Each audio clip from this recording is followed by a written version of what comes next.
Viewers like you make this program possible. Support your local PBS station. Every day, history is traded all over the world.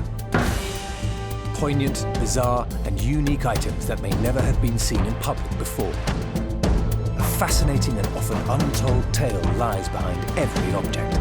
It looks pretty gruesome, but actually the reality behind it is probably far more gruesome than the object itself. This may be our last chance to see them before they disappear forever into private collections. Our quest? To unearth extraordinary objects drawn from every corner of the world and reveal the amazing hidden histories behind them. My father was shot down by this man at Schnaufer. His plane is right at the top, the 29th of June, 1943.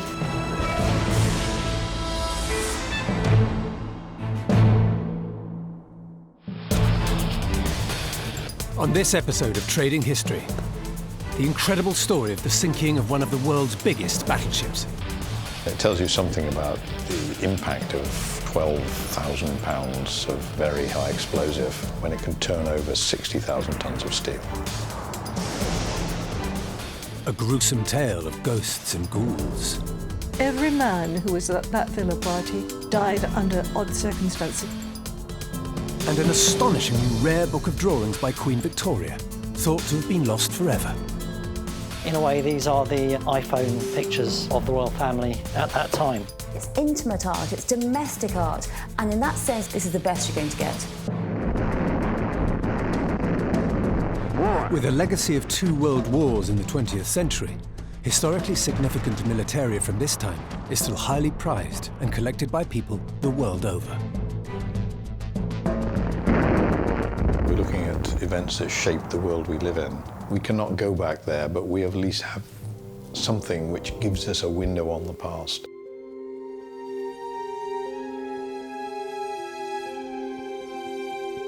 The fjords of Norway. During the Second World War, these quiet waters were to witness the near total destruction of one of Germany's greatest battleships, the Tirpitz.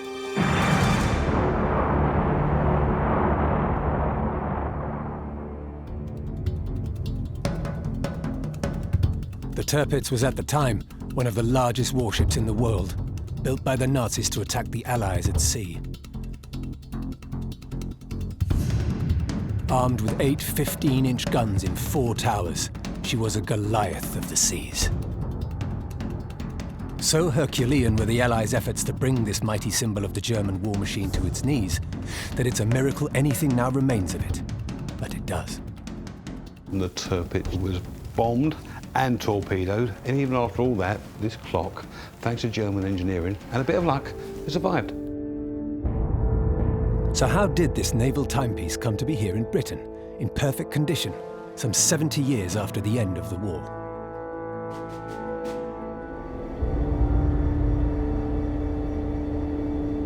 The 60,000-ton Tirpitz was commissioned in 1941, 10 months before America entered the Second World War. She was deployed to Norwegian waters to harass Russia-bound convoys and deter an Allied invasion via German-occupied Norway. Her presence was a continual thorn in the side of the British Navy. She was a potential threat to the Russian convoy route, tying up strong forces of British warships in northern waters. She had to be sunk. Sinking her was the objective. But for 3 years, Tirpitz used smoke to evade Allied bombs. Smoke screens were a common form of defense and were used inland as well as at sea. They could envelop an entire town in 20 minutes. These pictures, taken from a reconnaissance plane at 13,000 feet, show how effectively the Tirpitz was concealed, owing to an amazing smoke screen created by thousands of smoke pots. No hits were scored by the RAF on this run. Then, on the 29th of October 1944, their luck changed. British Lancaster bombers found their target moored off the Norwegian coast. In these British films, the Tirpitz is seen firing her 15-inch guns as the second attack was attempted on 29th October. However, the RAF managed to score 1 hit with a 12,000-pounder. These are very, very big bombs. They were designed to burst through almost anything, including a battleship, and they certainly did. The Tirpitz was struck.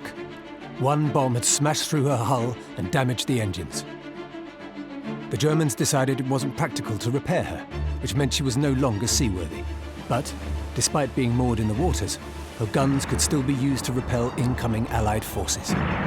The Tirpitz's last position was essentially as a floating battery, and it was moored in shallow water. But the Tirpitz's 15-inch guns were still lethal. They had to be silenced, for good. 4 a.m., Sunday, 12th November. RAF Lancasters take off on a 1,200-mile flight to Norway, where the Tirpitz, last of Germany's big battleships, had eluded 2 recent attacks. The Germans finally are caught by surprise. There is no smoke screen, and direct hits are scored. This time, the RAF had the newly developed 12,000-pound tallboy bomb, which, when dropped from a great height, could penetrate the battleship's double layer of armor plating. The Germans, they'd underestimated how big the bombs were. The bombs literally ripped the side out of the ship, blew up some of the magazines, and then turned it over.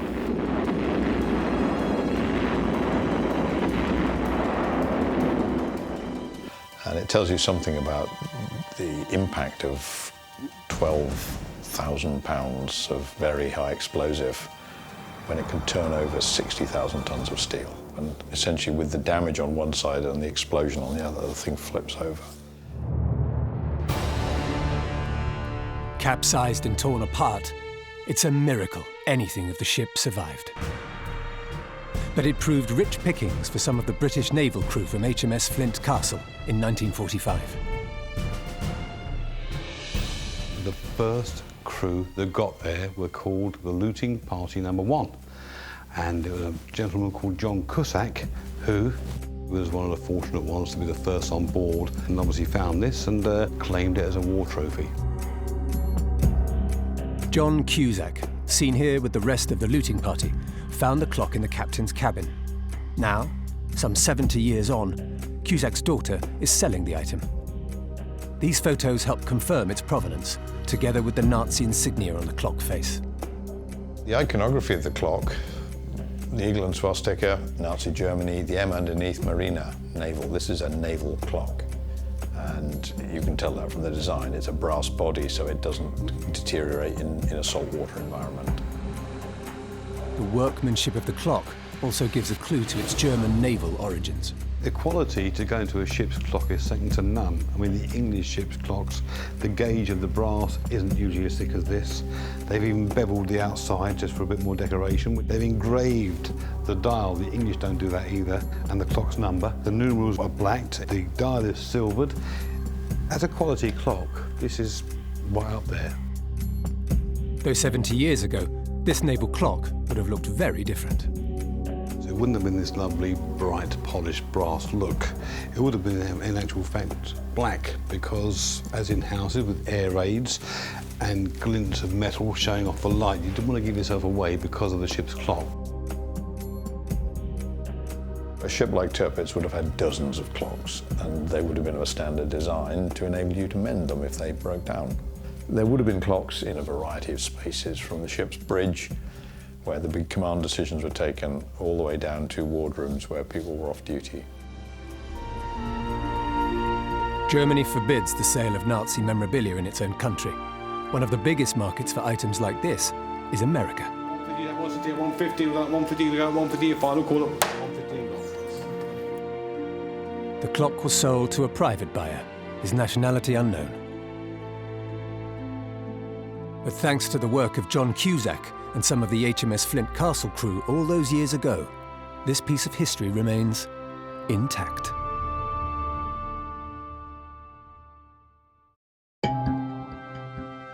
Sometimes, objects can lay hidden away for hundreds of years, their discovery allowing them to tell us something that might otherwise have been lost forever.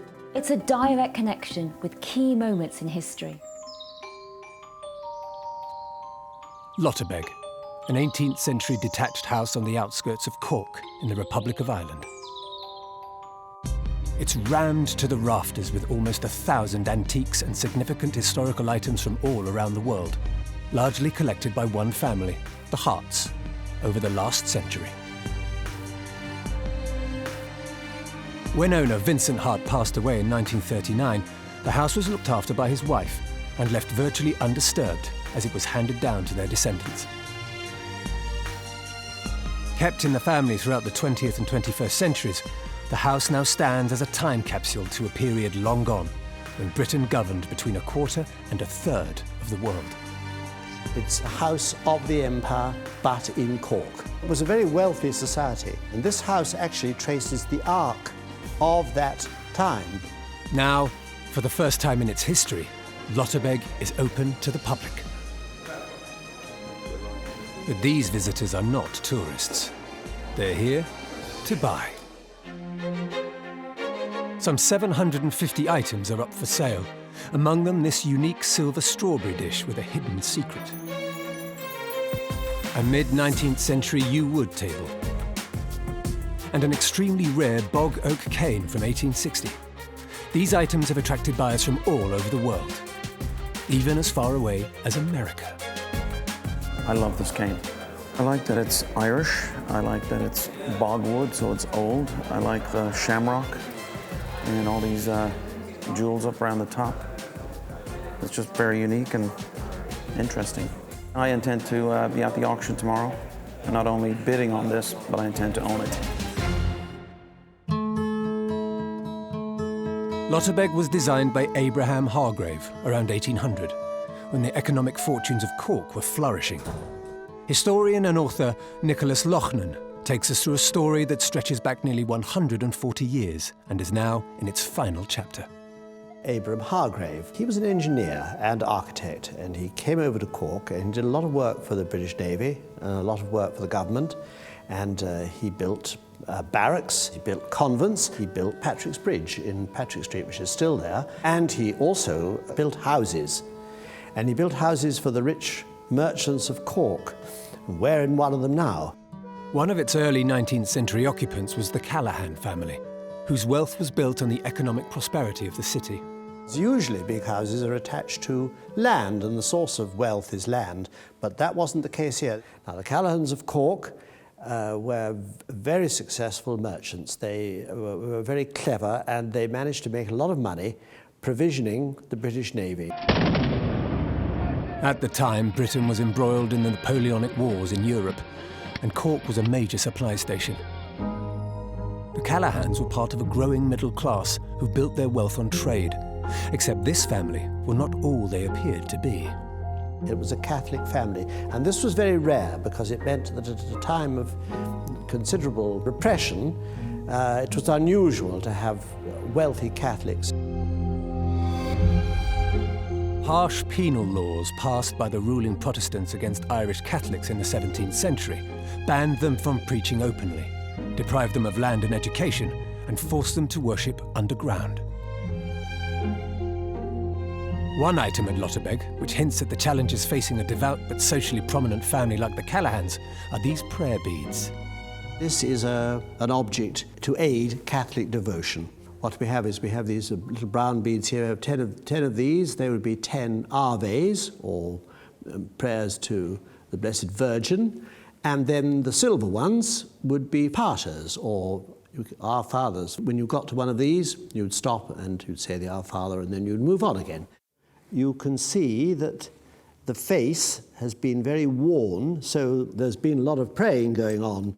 It would be a very private object, and it would be very close to its owner. And Catholics had to keep a very low profile, and they weren't allowed, actually, to have public worship, and they were expected to keep their private worship sort of very private indeed. The actual bits of it, its component parts, are not particularly valuable, but its sort of spiritual and political significance make it a rare and interesting object.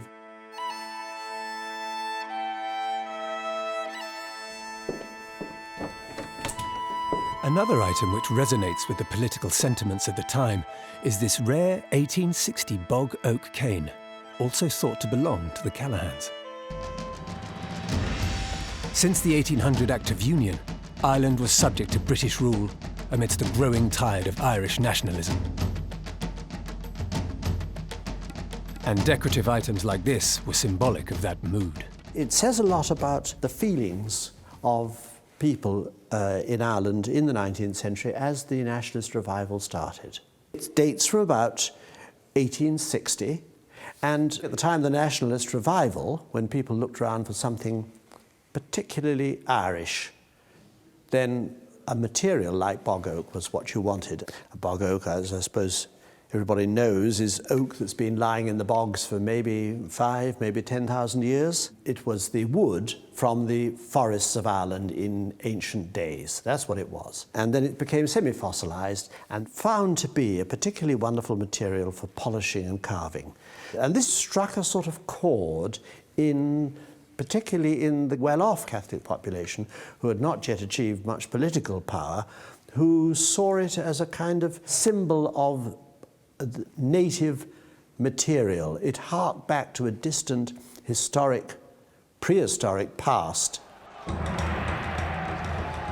This growing nationalist fervour came to divide Ireland, with some people championing complete independence and others, like the Callahans, wanting only a portion of home rule.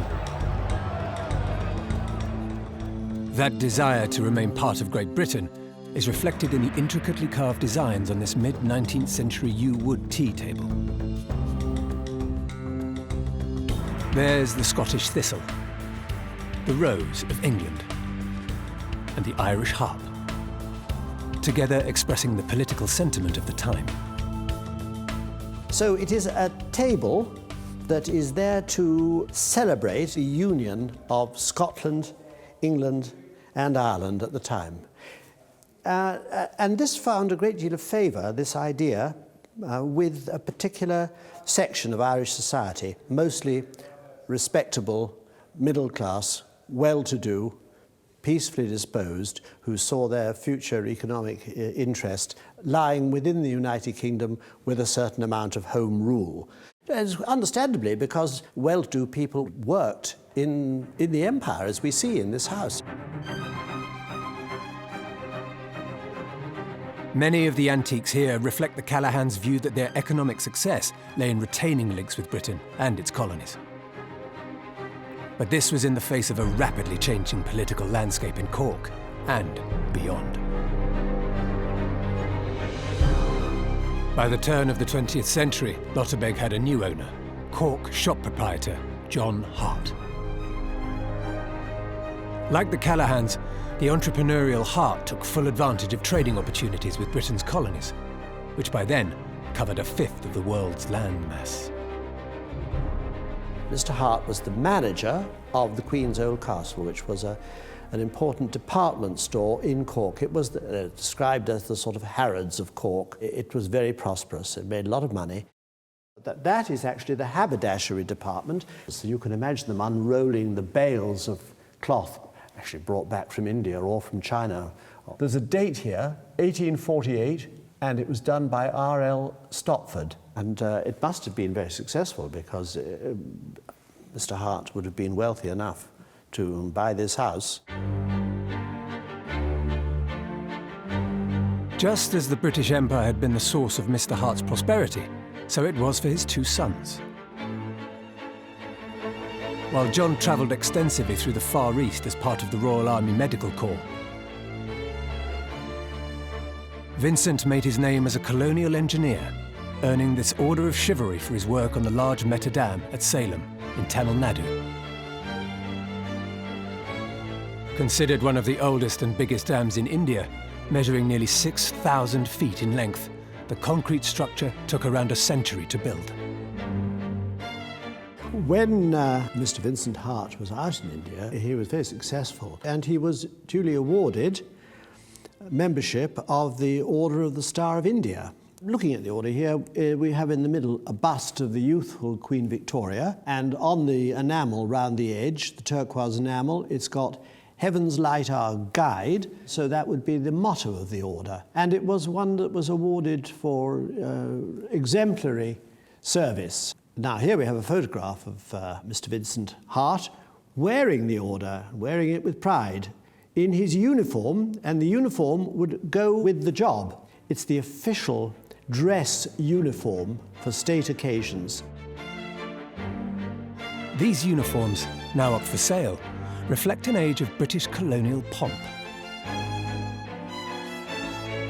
The kind of occasions when this would have been worn would have been occasions like durbars. Now, durbars were sort of gatherings of Indian princes, Indian officials, senior British military and civilian engineers or ambassadors, you know, all the ruling class really, the ruling elite of the empire in India. The Durbars were spectacular ceremonies, organised by the British largely as a propaganda campaign to reinforce empire rule. One of the more impressive was in Delhi in 1911 to celebrate the coronation of George V as King Emperor. Back in Ireland, politics continued to be dominated by the fight for independence. After decades of struggle, it finally came in 1922 with the Anglo-Irish Treaty. The price? The loss of 6 northern counties to Britain. Not everyone celebrated. At Lottebeg, this rare silver strawberry dish is testament to that troubled period in history. It was made in Cork by Egan's of Cork, which were a Cork silversmiths, in 1922. And it has a most unusual hallmark because all silver had to be sent to the Central Assay Office in Dublin. But in 1922, there was a brief period when Cork was occupied by the anti-treaty forces. And so because it was like under siege in that respect, they didn't want to send silver out of the city. So Egan's actually invented their own hallmark for the period. I think there's only about 50 pieces in the world made with that particular hallmark. It's an historic little gap in our history. In 1939, Vincent Hart died, and Lottebeg and its precious contents were mothballed. For nearly 80 years, it has stood as a time capsule to an age and a history gone by. Now, everything must go. The rare Cork Republican silver strawberry dish, and we're starting it at €3,500. 3,700 a bit, 4,000 a bit. Whatever there was in the house at the time, and however the house was, and that's how it stayed until the auction now. 6,000 a bit here. We're going to sell it 6 unless I get a higher bid. 146 is next. I intend to own it. 340, 360, 525, 525, 550. But with so much demand, not everyone has been lucky. Disappointed, a little regretful maybe that I didn't bid higher. Many of these significant antiques found new homes in private collections. After more than 200 years of history at Lottebeg House, it's also a new beginning for the descendants of the Hart family, who still own the house, and marks another chapter in a continuing story of trading history.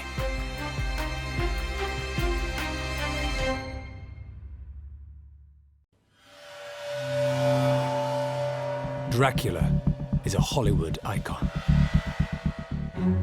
Tom Cruise, Brad Pitt, Gary Oldman, and a host of other A-list actors have all played fanged bloodsuckers. Bram Stoker is generally credited for writing the first Dracula novel. But could this tatty old book by a relatively unknown author and rescued from the trash be an even earlier source of the story?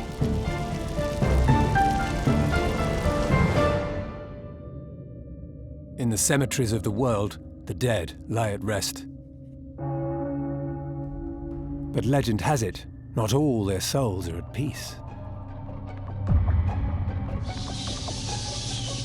Some, they say, live in the world of the undead, feeding for eternity off the blood of the living, shunning the light, the cross, and succumbing to death only with a stake through the heart.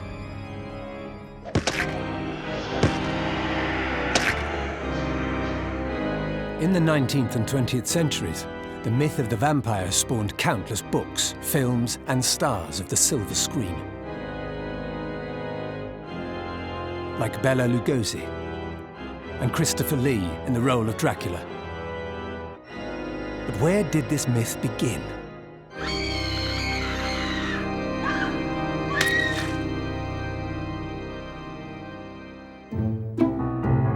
One answer lies here, in this simple, ragged pamphlet, which has become a landmark in modern literary history. It is the most anonymous thing you can imagine until you open it and you see the magic word, the vampire. And all the vampire films and vampire stories that have been so popular in popular culture over the last 20 years can trace their history back to this rather tatty little book. The story of how this novella came to be written 200 years ago, and where it's been since, is as eerie and mysterious as the vampire itself. Now, as if risen from the dead, it's turned up here at this auction house. The owner bought this into the auction room here, amongst several other books, had no idea what it was, the importance, the relevance, or what it might be worth. Our specialist took one look at it and he knew immediately how important it was. And that saved this book from a charity shop, a dustbin, a bonfire, who knows? The vampire has long been the master of modern horror fiction. And it all began with this landmark publication, written by physician John Polidori in 1816. This is the first time the ghastly myth of the undead has been published in Western Europe. But the legend itself stretches back centuries. Before that, vampires were known in England, but they were known as Transylvanian peasant bloodsuckers. They were a folklore creature. They were hugely swollen, bright red. They stank horribly. They came out of their graves a few weeks after they'd been buried, stumbled into their own houses, and attacked their families after eating everything in the house, even the flour in the bins. Sometimes they preferred to sleep with their wives rather than strangling them, but on the whole, they were not nice to know at all. The vampire story is thought to come from the Slavic nations of Croatia and Serbia. The fable of the blood-sucking night dwellers allowed them to make sense of the effects of disease and death on human bodies. Medical science they didn't yet understand. In the 19th century in New England, America, an outbreak of tuberculosis led to a mass panic. People thought the disease was being spread by the dead coming back to life to kill the survivors. Bodies were exhumed and internal organs burned to destroy these so-called vampires for good. The myth of evil human corpses returning from the grave spread around the world. Different cultures came up with their own versions of vampires, as in Asia, where they saw them more as evil spirits. With Polidori's novella, the vampire has taken on a more modern form. Polidori's vampire isn't a Gothic creature haunting a ruined castle. He's a very fashionable gentleman, and he goes to all the best parties, which makes him that much more dangerous. In fact, he's a remarkably handsome but alarmingly pale aristocrat by the name of Lord Ruthven, who travels across Europe seducing young women, later found to have died from blood loss. This portrayal of a vampire as a nobleman marks an important turning point in the centuries-old myth of this unearthly creature. The vampire was known in folklore as a bloodsucker. He was basically living in cowsheds. But Polidori brought his level up, and suddenly he was elevated to this aristocratic level. That's, I suppose, in a way, why it appealed to the general public, because suddenly even the poor could think, oh, well, he can suck the blood of the rich. And, of course, the rich wanted to know about it because he's sucking, or supposed to be sucking their blood as well. Polidori based his romantic vampire on Lord Byron.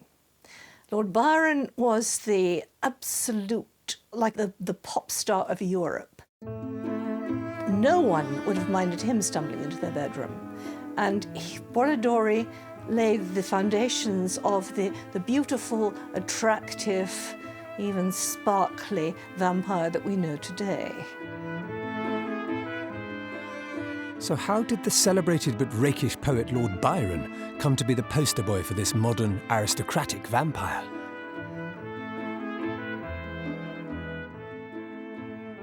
The book is the product of a pivotal moment in literary history, which began here, in a villa on the banks of Lake Geneva in Switzerland.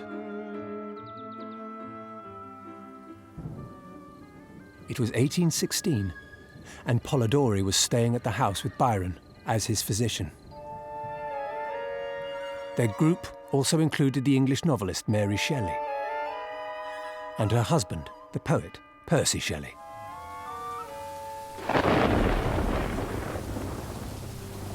One dark, stormy night, they sat around with Byron, telling each other frightening French and German ghost stories. At the end of the evening, he said to everybody, let's all go and write a horror story or an unusual story, if you like, on the same sort of theme. And as a result of that incredible evening, The Vampire was written by Polidori and Frankenstein appeared from Mary Shelley's hand. Quite extraordinary. In that one evening, we have the birth of the most incredible horror characters that we know today. Unfortunately, when Polidori's story was published in 1819, it was attributed to Lord Byron, a marketing ploy which went badly wrong. As soon as Byron and Polidori heard what the publisher had done, they demanded that they're all recalled, and they stopped printing them and they sold no more. So there is one copy in the British Library of the edition with Byron's name on.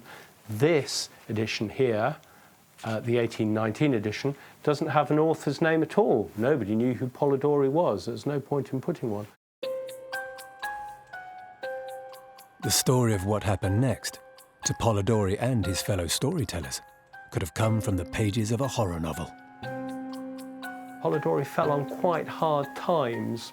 He turned to gambling, he turned to drinking, and he died in his mid-20s under mysterious circumstances. His death certificate says natural causes, but there is a strong suspicion that actually he took his own life by drinking a cup of cyanide. Every man who was at that villa party died young and died under odd circumstances. Shelley drowned. Byron was bled to death by his physicians. Died a vampire's death. The Vampire, a Tale, was a turning point in a centuries-old story of a human corpse risen from the dead. Polidori, influenced by Lord Byron, gave the demon eternal respectability. So much so that by 1897, Bram Stoker had turned him into Count Dracula, a Transylvanian nobleman. In my opinion, Polidori's novella, The Vampire, is one of the most important vampire works ever written. It set the whole aristocratic vampire thing off. They didn't exist before. He invented it. People think that there was always stories about aristocratic vampires. Not so. He did it. He is the only begetter. He never got full credit for it. Because of the publishing fiasco, it's thought that very few of these anonymous versions were printed.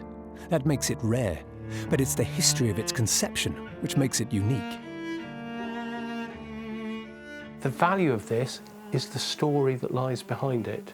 It's not so much the object, it's how this book was conceived. That famous night on Lake Geneva in 1816, that is the story, the tale behind this book that is so fascinating. Eventually, this landmark piece of literature will be offered up for sale. After narrowly avoiding the skip and the bonfire, hopefully it can take its rightful place in history and give the tragic Polidori the final laugh.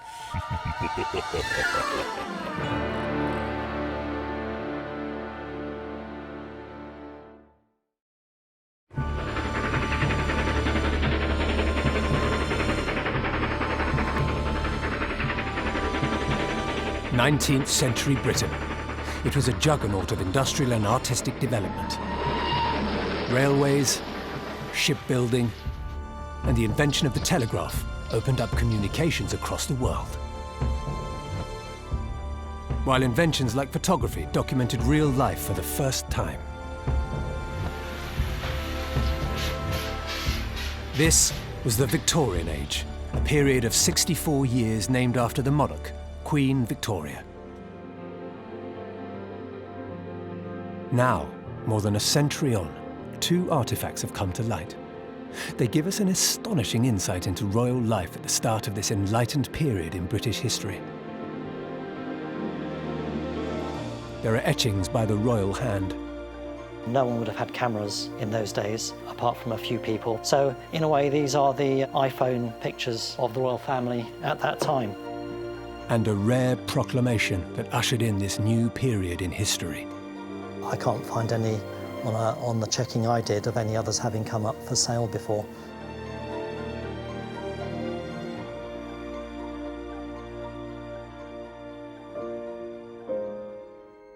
Victoria's reign had begun in haste in the early hours of June the 20th, 1837. She was 18 years old, and the public announcement came in this official decree.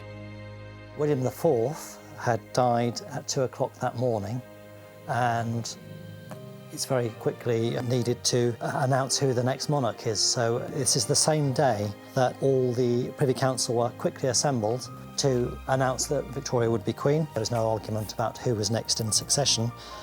It's made out on the 20th of June 1837, that very same day, proclaiming Victoria as the Queen, and it's signed by 7 members of the Privy Council there. The proclamation, the meeting of the Privy Council, it is making Victoria the official Queen, and that's vital because she's young, she's a woman, there are doubts that she can do it properly. This is the full force of the British establishment behind this teenage Queen, saying she's the one, she's the monarch, don't mess with her. Among the members of the Privy Council were Lord Melbourne, Lord Palmerston, and Lord Russell. 3 of the 10 Prime Ministers who were to serve the future Queen during her 64-year reign. Not only is it an incredible piece of history, but it's also 3 Prime Minister signatures on one document. In terms of collecting royalty and prime ministerial autographs, you can't really get much better than this. As with all historical artifacts, confirming the provenance is everything. There are a lot of fakes and forgeries, especially as you can get hold of this sort of paper quite easily. And people think, if you get the right sort of paper, the right sort of ink, then no one will know that it isn't a forgery. You really do have to make sure that the provenance is absolutely correct. But Chris's eagle eye has spotted telltale signs that this is the genuine article. It's on black mourning paper, which is the traditional Victorian and Georgian way of lining stationery in memory of a death. It's watermarked paper. You can see it's of the period. It is undeniably what it is. Chris has enough evidence to confirm the proclamation's provenance. This is an incredible document. It's an insight into the British mail establishment of the time. The people who ran the country, and because it was Britain, they ran the world. They ended up running a quarter of the world's population. This is an amazing piece of history and something that gives a huge insight into the Victorian period and who was in power. Its provenance is one thing, its rarity another. I can't find any having come up for sale before, so they're probably locked away in family or municipal archives. The proclamation is an exceptional piece of royal history to have fallen into Chris's lap, and it provides a unique glimpse into a public past. But there is also a lesser-known story to tell. Here is a large album marked Etchings, VR&A, Victoria, Regina and Albert. And this sketchbook, thought to be the work of Queen Victoria and her beloved husband Prince Albert, gives us an incredibly rare opportunity to lift the veil of their public persona and reveal a hitherto unseen part of their intimate private life. Albert and Victoria became interested in etching around about 1840, so just a few years into the marriage, around about the time the Queen was pregnant for the first time with Princess Victoria. And she took it up partly as an amusement to keep her occupied while she was pregnant. Along with all middle-class women at the time, Victoria was obliged to learn to embroider, to dance, and to play music. But it was in drawing that she found her true passion.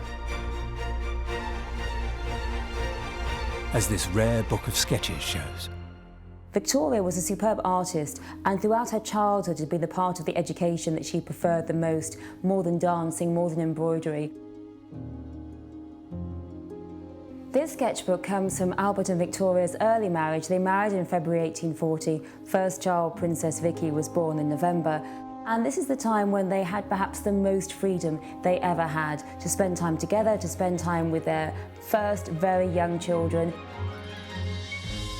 And it was a time of pure pleasure. Victoria adored Albert, she was devoted to him.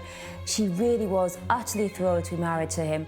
And they had a lot of shared hobbies, and one of their greatest shared hobbies was drawing. The couple liked to sketch their family, and of the two, Victoria was considered the more talented artist.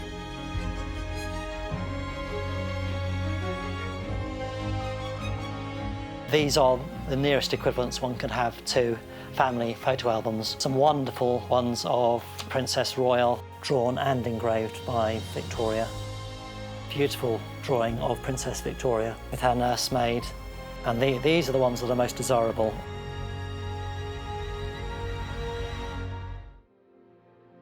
While it is believed that Prince Albert produced at least 25 of these etchings, over 60 are considered to be drawn by Queen Victoria herself. What is remarkable is that they were mostly created over a 4-year period when she was a busy young mother, as well as being the nation's leader. The pictures also served another purpose. The only way to see how someone was changing and altering, especially a child, is by drawing them regularly. Photography was beginning at this period, but it was very, very rudimentary, very, very early.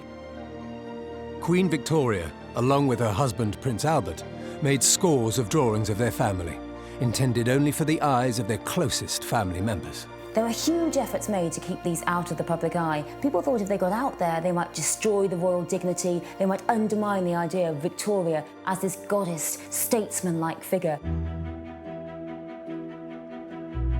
But in 1844, a scandal rocked the Queen's empire when royal reporter Jasper Tomsit Judge managed to get his hands on 60 unauthorized prints. He set up an exhibition of these prints, and he advertised the fact in the papers, and unsurprisingly, Queen Victoria and Prince Albert got wind of this, and lots of lawsuits were threatened against him, and the whole project had to be abandoned. But there was a lot of stories about these etchings and what they might contain, but then none of them actually got into the public domain at the time, showing that the press of the day were just as salacious in royal gossip following as they are today.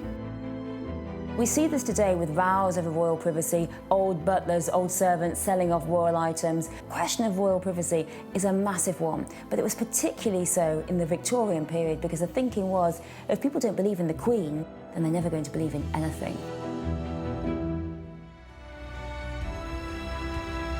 Since then, the drawings have been largely hidden from the public eye, and it was believed that only 2 collections of them existed in the world.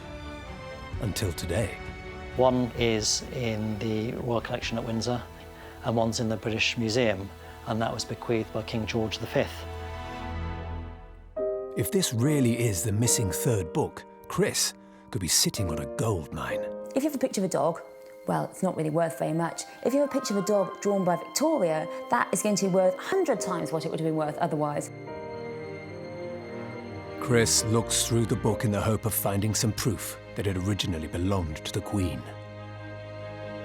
I was hoping when we received this album there might be a letter that said, here is an album from Queen Victoria, or an inscription, but there was none. What you have to make sure of is that this has a provenance that you can check. It's got a heritage, it's got a history that you think it makes sense that someone would have had this, something that was given by Victoria to one of her circle. They treasured it, they kept it, and then they handed it down the generations. It's come through the family of someone called Theodore Martin, who was known to Queen Victoria, who wrote a book called Queen Victoria As I Knew Her. So I went and found a copy of Queen Victoria As I Knew Her by Sir Theodore Martin. If you look into the book, the letter that would have accompanied this album is reprinted in the book. Hidden within its pages, Chris finds the important piece of evidence he's been looking for. Theodore Martin writes he was very lucky to own a complete series of the etchings, and the footnote says, they came with the following note, May the 3rd, 1869. The Queen sends Mr. Martin today a volume of the beloved Prince's and her own etchings, which she has had purposely bound for him, and which she hopes he will place in his library as a trifling recollection of his kindness in carrying out so many of her wishes. So we haven't got the original letter, but we have proof. Although the original letter has gone missing, this information is enough to provide a direct link between the current owners, their ancestor Sir Theodore Martin, and Queen Victoria herself. They're very sought after, as you can imagine. It crosses over between royal memorabilia and art market. It is an art form in its own right. This rare book of etchings has since been sold to a private collector, so for the time being at least, they remain once again hidden behind closed doors. It's really great to see these items come out of the attic, if only briefly before they go back, because that brief moment is a chance for us to look at them and find out exactly what they tell us about Victoria and Victorian society. These remarkable and rare objects can turn up anywhere and at any time, each of them waiting to tell their secret tales in the continuing saga of trading history.